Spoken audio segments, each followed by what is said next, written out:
ఇందాక సోదరులు రవీంద్ర గారు జిల్లాధ్యక్షులు చెప్పినట్లుగా నేను రాష్ట్ర అధ్యక్షురాలుగా బాధ్యతలు స్వీకరించిన తర్వాత రాష్ట్ర వ్యాప్తంగా అన్ని జిల్లాల్లో కూడా పర్యటన చేయాలి అనేటువంటి ఉద్దేశం. ఒకటి, కార్యకర్తల్ని కలవడం, వారి మనోభావాల్ని అర్థం చేసుకోవడం. రెండు, సంస్థాగతంగా పార్టీ ఏ మేరకు బలోపేతంగా ఉన్నది, ఇక మున్ముందు ఏ రకంగా బలోపేతం చేసుకుంటూ ముందుకు వెళ్ళాలి అని. మూడు, రాజకీయ కోణం నుండి ఇక్కడ ఉన్నటువంటి రాజకీయ స్థితిగతులు, అదేవిధంగా ఎటువంటి రాజకీయ కార్యాచరణతోటి పార్టీ ముందుకు వెళ్ళాలి అనేటువంటి అంశం ఇక్కడ ఉన్నటువంటి నాయకులు కార్యకర్తలు అందరితో కూడా మాట్లాడి మేము ముందుకు వెళ్ళాలి అనేటువంటి ఆలోచనతోటి సంకల్పంతో నా యొక్క జిల్లాల యాత్ర ప్రారంభించడం జరిగింది. ఇప్పటికే నేను 19-20 జిల్లాలు కంప్లీట్ చేసుకున్నాను. ఇంకొక 6 జిల్లాల వరకు కూడా నేను చేసుకోవాల్సినటువంటి అవకాశం ఉన్నది. రేపు గోదావరి జోన్లో ఆ జోన్ ఇన్ఛార్జ్ అయినటువంటి కాశీ విశ్వనాథరాజు గారు, వారితో కలిసి మేము మిగిలిన జిల్లాలు గోదావరి జోన్ కూడా అయిపోతే నాకు 23 జిల్లాల్లో నా పర్యటన అనేది నేను ముగించుకున్నట్లు అవుతుంది. అయితే ఈ సందర్భంలో మేము చాలా ధైర్యంగా ప్రజల వద్దకు వెళ్ళగలుగుతున్నాం.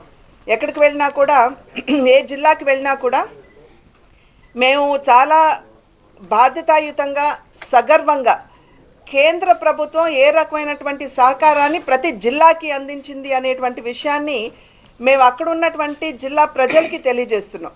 ఎందుకంటే విభజన తరువాత ఆంధ్ర రాష్ట్రానికి మాత్రమే కాదు, ఆంధ్ర రాష్ట్రంలో ఉన్న ప్రతి జిల్లాకి పెద్ద ఎత్తున దగ్గర వేలాది కోట్ల రూపాయల మేరకు కేంద్ర ప్రభుత్వం ఆ జిల్లాల యొక్క అభివృద్ధి కోసం కేటాయించిన డబ్బులు కావచ్చు, లేకపోతే చేపట్టినటువంటి కార్యక్రమాలు కావచ్చు, ఇవన్నీ కూడా ప్రజలకి తెలియజేస్తూ మేము ముందుకు వెళ్తున్నటువంటి నేపథ్యం.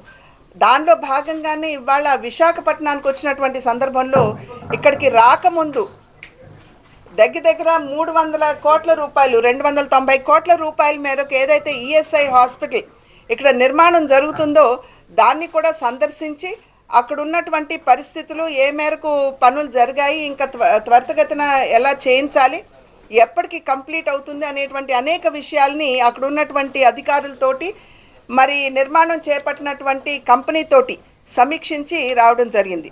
ఇవాళ భారతీయ జనతా పార్టీ విశాఖపట్నం అభివృద్ధితోటి ఉన్నటువంటి అనుబంధం ఇవాళది నిన్నటిది కాదు.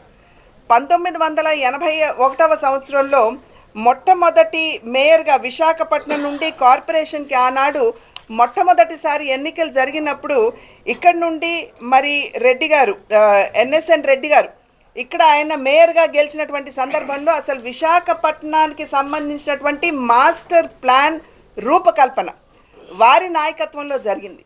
కనుక విశాఖపట్నం అభివృద్ధికి మేము వారసులం అని చెప్పి ఒక రకంగా మేము చెప్పుకోవచ్చు. అదేవిధంగా అటల్ బిహారీ వాజ్పేయి గారు, వారు ఏదైతే ఈ స్వర్ణ చతుర్భుజం అనేటువంటి, అంటే ఈ గోల్డెన్ క్వాడ్రిలాటరల్ అనేటువంటి రోడ్ల కార్యక్రమంతో వారి హయాంలో ప్రవేశపెట్టారు. అది విశాఖపట్నంలో రోడ్లని కూడా 4 లేన్ల రోడ్లు చేసినటువంటి ఘనత కూడా వాజ్పేయి గారికే దక్కుతుంది. అంటే అప్పట్లో చాలా వరకు వారు ఈ కార్యక్రమాన్ని చేసినటువంటి నేపథ్యంలో విశాఖపట్నంలో ఉన్నటువంటి అప్పటి వరకు ఉన్నటువంటి ట్రాఫిక్ ఇబ్బంది ఏదైతే ఉందో చాలా వరకు కూడా అది సడలింది అని చెప్పి చాలామంది చెప్పినటువంటి విషయం. కనుకనే మేము చాలా సగర్వంగా చెప్పుకుంటాం, విశాఖపట్నం అభివృద్ధితో భారతీయ జనతా పార్టీకి ఉన్నటువంటి అనుబంధం ఇవాళది నిన్నటిది కాదు, దశాబ్దాలుగా విశాఖపట్నం అభివృద్ధికి మేము అంకితమై ఉన్నాం. అందరికీ తెలుసు, ప్రధానంగా ఐఐఎం ఏదైతే ఉందో, అంటే ఇండియన్ ఇన్స్టిట్యూట్ ఆఫ్ మేనేజ్మెంట్, అది ఆగస్టు 15 ఇక్కడ దాని శంకుస్థాపన జరిగింది. అప్పటి నుండి కూడా ఇక్కడ తరగతులు శంకుస్థాపన జరగటం, స్మృతి ఇరానీ గారు వచ్చి ఆనాడు శంకుస్థాపన చేసిన ఆనాటి నుండి నేటి వరకు కూడా నిర్విఘ్నంగా ఆ క్లాసెస్ ఏవైతే ఉన్నాయో అవి జరుగుతూనే ఉన్నాయి. ప్రతి సంవత్సరం ఒక బ్యాచ్ పాస్ అయ్యి బయటకు వెళ్తున్నటువంటి సందర్భంలో మంచి పే ప్యాకేజ్ తోటి వాళ్ళకి ఉద్యోగాలు కూడా వచ్చినటువంటి పరిస్థితి ఉన్నది. 688 కోట్ల రూపాయలతో ఇవాళ ఐఐఎం నిర్మాణం విశాఖపట్నంలో జరిగినటువంటి విషయం ప్రజలందరికీ తెలుసు అని చెప్పి నేను విశ్వసిస్తున్నాను.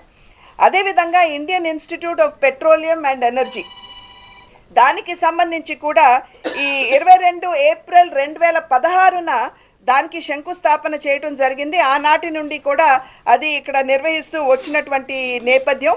ఐఐటి ఖరగ్పూర్ యొక్క పర్యవేక్షణలో, ఎందుకంటే ఇక్కడ కొత్తగా ఏర్పాటు చేసినప్పుడు ఎవరో ఒకళ్ళు హ్యాండ్ హోల్డింగ్ చేయాలి కాబట్టి ఐఐటి ఖరగ్పూర్ ద్వారా దాని యొక్క పర్యవేక్షణ జరుగుతున్నటువంటి సందర్భంలో దగ్గర 855 కోట్ల రూపాయలతోటి ఇవాళ కేంద్ర ప్రభుత్వం దీంట్లో పెట్టినటువంటి విషయం ప్రజలందరూ కూడా గమనించాలి. అదేవిధంగా అరిలోవాలో ఉన్నటువంటి స్కిల్ డెవలప్మెంట్ సెంటర్ ఏదైతే ఉందో, ఇవాళ మన యువతలో నిక్షిప్తంగా ఉన్నటువంటి నైపుణ్యం ఏదైతే ఉందో దాన్ని తట్టి లేపుతూ మన పరిశ్రమలకు కావచ్చు, లేదా వారు ఏదన్నా ఉపాధి అవకాశాలు ఉంటే దాన్ని అందిపుచ్చుకోవటానికి వారికి నైపుణ్యాభివృద్ధిని దృష్టిలో పెట్టుకుని ఇవాళ ఈ యొక్క అరిలోవాలో ఈ స్కిల్ డెవలప్మెంట్ సెంటర్ని ఓపెన్ చేయడం జరిగింది.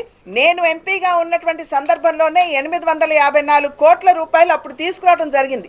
కానీ ట్రాన్స్ట్రాయ్ అన్న కంపెనీ అప్పట్లో ఈ టెండర్ దక్కించుకుని -15% వేసి వారు అసలు పని సాగించినటువంటి నేపథ్యంలో అప్పుడు మురిగిపోయి ఆ డబ్బులు వెనక్కి వెళ్ళిపోయాయి.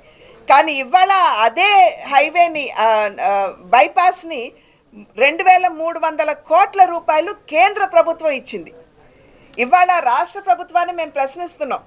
విశాఖపట్నంలో ఉన్నటువంటి ట్రాఫిక్ ఒత్తిడిని తగ్గించడానికి 12 ఫ్లైఓవర్స్ ఇవాళ ఇక్కడ ఆల్రెడీ డిజైన్ చేసి వాటిని అప్రూవ్ కూడా అయిపోయింది. కానీ ఎన్ఏడి ఒక్కటే మీరు నిర్మాణం చేశారు, మిగిలిన వాటిని ఎందుకు మీరు చేయడం లేదు అని చెప్పి ఇవాళ భారతీయ జనతా పార్టీ మీకు వేస్తున్నటువంటి ప్రశ్న. అదే ఒక్క నియోజకవర్గంలో 2,70,000 మంది ఓటర్లు ఉంటే 61,000 మంది ఓటర్లు అక్కడ